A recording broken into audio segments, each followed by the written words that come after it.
Assalamualaikum warahmatullahi wabarakatuh. Saya dari Universitas Negeri Makassar dengan jurusan Teknik Informatika dan Komputer.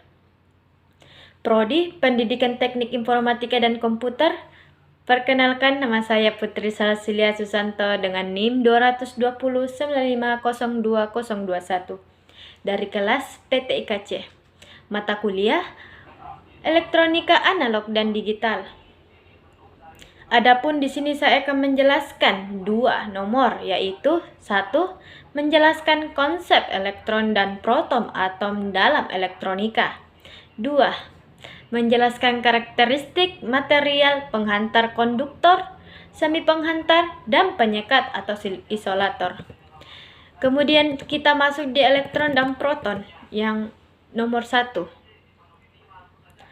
Elektron dan proton. Elektronik sebuah istilah yang diambil dari kata elektron.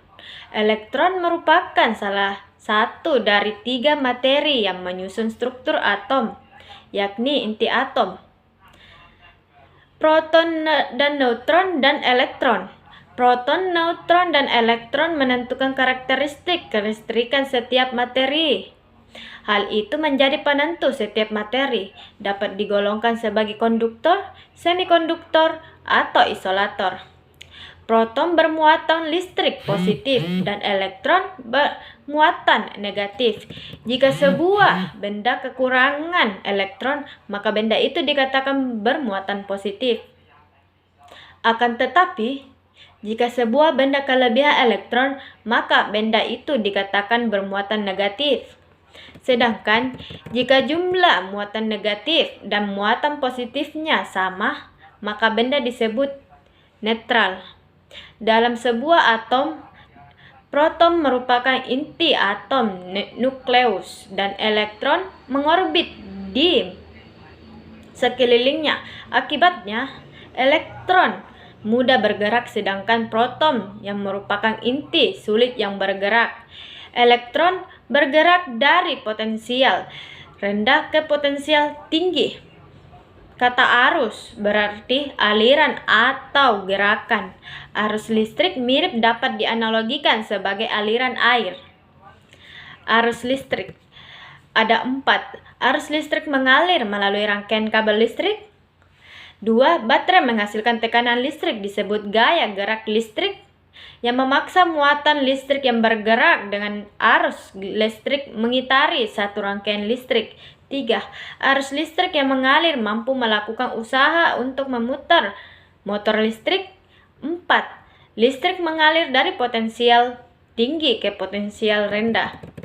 Muatan listrik, yaitu arus listrik akan mengalir pada saat suatu rangkaian membentuk loop tertutup dan ada beban listrik. Muatan Q mengandung pengertian bahwa kemampuan alat untuk menyimpan atau membuang arus listrik I selama waktu tertentu atau T.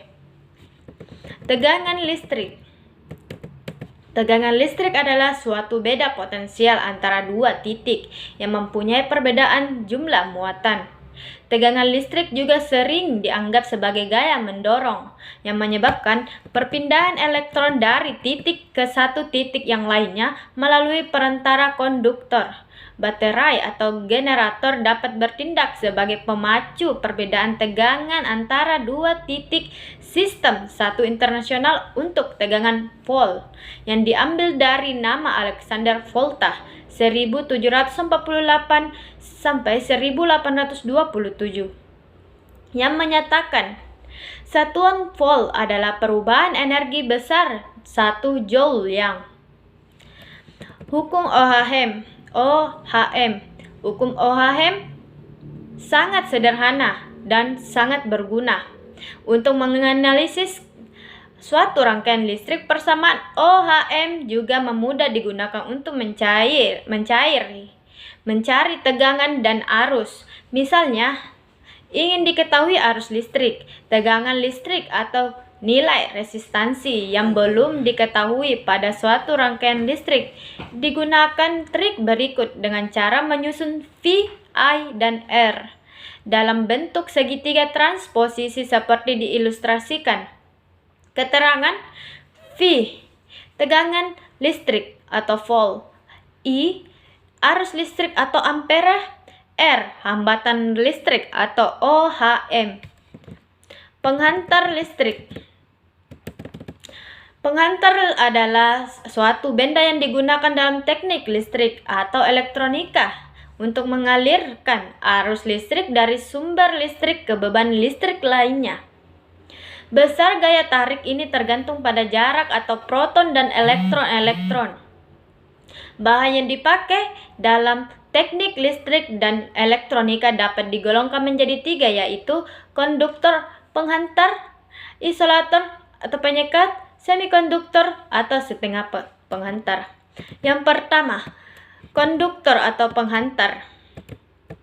Konduktor merupakan suatu bahan yang menghantar, yang dapat menghantarkan listrik. Bahan-bahan konduktor elektron-elektron bebas ini dapat meninggalkan daya tarik proton apabila mempengaruhi dari luar berupa tegangan listrik, pukulan panas, misalnya tembaga, besi, perak, nikel, dan lain sebagainya. Bentuk bahan konduktor. Ada 2 jenis, yaitu jenis konduktor bentuk padat, jenis konduktor bentuk cair. Ada beberapa sifat bahan konduktor, yaitu pertama, daya hantar panas. Daya hantar yang bersifat ialah kondisi yang dapat menyatakan jumlah panas yang melalui lapisan bahan dalam waktu tertentu. 2. Daya hantar listrik. Arus yang mengalir pada suatu penghantar akan mengalami hambatan dari penghantarnya. 3. Koefisien temperatur tekanan dalam suatu bahan akan mengalami perubahan volume bila mana terjadi perubahan temperatur. 4. Daya elektro. Termodaya elektro dalam rangkaian listrik akan selalu mengalami perubahan pada setiap daya elektromotorik termo. Hal ini apabila terjadi perubahan kondisi suhu. 5. Kekuatan tegangan tarik. Kekuatan tegangan tarik bersifat ini memegang peranan yang sangat penting juga, yakni digunakan apabila terjadi pendistribusian tegangan tinggi. 6. Yang terakhir, koefisien suhu tahanan bahan akan memuai apabila berada pada suhu yang tinggi dan menyusut bila mana temperatur suhu menurun. Yang kedua, isolator atau penyekat. Bahan penyekat atau isolator adalah bahan yang sulit menghantar listrik. Hal ini disebabkan oleh bentuk struktur atomnya. Elektron terikat kuat oleh proton. Contoh bahan isolator terbaik ialah isolator yang mampu mengisolir listrik atau panas sampai tidak terjadi kebocoran aliran. Bahan sangat mengisolasi listrik maupun panas. Bentuk-bentuk bahan isolator yaitu padat, cair, dan gas. Sifat-sifat bahan konduktor ada beberapa, yaitu sifat listrik, sifat mekanis, sifat termis, sifat kimia. Yang berarti sifat listrik yang utamanya harus dimiliki bahan penyekat ialah mempunyai tahanan jenis listrik yang sangat besar. Gunanya untuk mencegah terjadinya hambatan atau kebocoran arus listrik. Yang kedua, sifat mekanis. Karena pengguna bahan penyekat ini sedemikian luas, maka perlu diperhatikan sifat mekanis dari bahan penyekat tersebut, apakah dapat mengikuti gerak mekanis dari bahan yang disekat dan berapa kuat bahan yang penyekat. 3. Sifat termis. Panas dari dalam yang menimbulkan oleh arus gaya magnet yang berpengaruh dari penyekat pula. Jika panas luar yang menimbulkan cukup tinggi, maka bahan penyekat harus yang tahan panas. Sifat kimia. Panas yang tinggi biasanya dapat merubah susunan kimia dari bahan penyekat. Kemudian yang ketiga, semikonduktor. Suatu bahan yang tidak dapat digolongkan penghantar tetapi tidak pula digolongkan sebagai isolator, digolongkan kepada isolator, disebut bahan semikonduktor.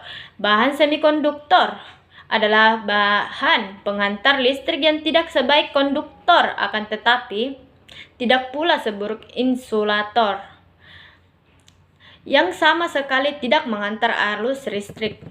Contoh bahan semikonduktor. Ada banyak bahan dasar yang dapat digolongkan sebagai bahan semikonduktor, tetapi yang paling sering digunakan untuk bahan dasar komponen elektronika hanya beberapa jenis saja.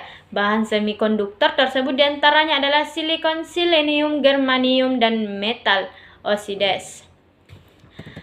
Tipe-tipe atau jenis semikonduktor ada dua, yaitu N-tipe. Semikonduktor dikatakan N-tipe karena semikonduktor jenis ini pembawa muatan adalah terdiri dari elektron. Tipe semikonduktor P-tipe karena semikonduktor jenis ini kekurangan elektron atau disebut dengan hole. Jadi itulah penjelasan saya. Sekian dan terima kasih. Wassalamualaikum warahmatullahi wabarakatuh.